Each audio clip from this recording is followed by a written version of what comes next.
Good morning, distinguished members of the press pack. Sorry? Well, hopefully everyone's had a good holiday, so let's hope so.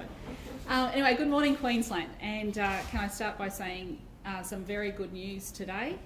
We have 6 new cases, but they're all in hotel quarantine, so 0 community transmission. This is wonderful news. I'm quite sure that everyone's feeling thankful out there, and thank you for continuing to wear your mask. The mask, that's very important. We have 73 active cases in our hospitals, and the Health Minister will update you very shortly on vaccinations. There have been 5,396 in the last 24 hours, and our total vaccinations to date are 94,762, which is good news. Tragically, a gentleman has passed away. Dr. Young will talk more about that.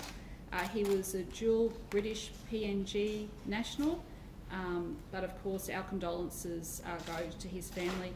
He was a very sick gentleman. He was medevaced from Papua New Guinea to Queensland, and I do want to thank our staff that looked after him and took care of him. So thank you to all the staff that have been involved in that as well.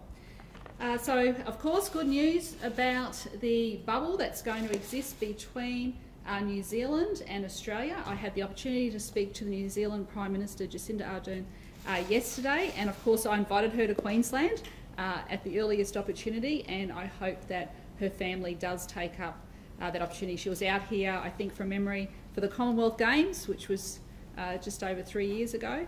And of course, I know she does like holidaying here. I know she's got a very busy job, but hopefully she can come here in the not too distant future and experience once again all the beautiful things that Queensland has to offer. And of course, we've got National Cabinet coming up on Friday. Of course, this is going to be very important. I know front and centre will undoubtedly be the vaccine rollout and making sure that we get transparency in terms of our numbers from both the state and the Commonwealth. We just want to remind everyone that we're responsible for 30% of the vaccine rollout. The federal government's responsible for 70% of that vaccine rollout.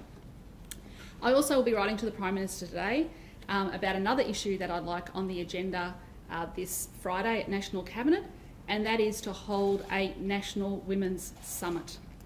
I honestly believe that now is the right time. Back in 2016, when I was, I think, the only woman on COAG, I actually asked back then the COAG leaders to support my proposal to have a national summit on the prevention of domestic and family violence. This was really important.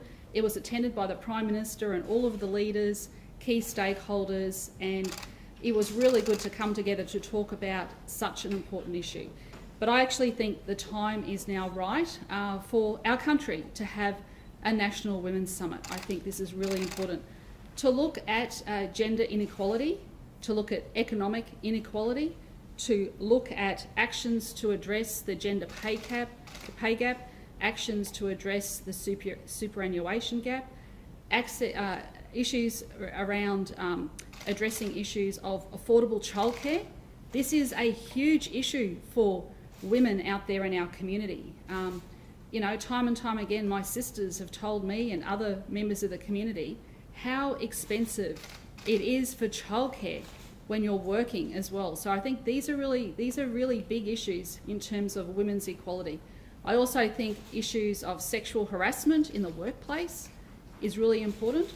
But what we've seen over the last few months is a huge wave of support for women to have their voices heard. And I think the time is now right to have a National Women's Summit. So I'll be writing to the Prime Minister today. I'll be asking the other leaders to support this. I'm happy to host it here in Queensland, or it can be in Canberra. That can be at the Prime Minister's discretion. But I think the time is now right. You know, every week our Cabinet meets.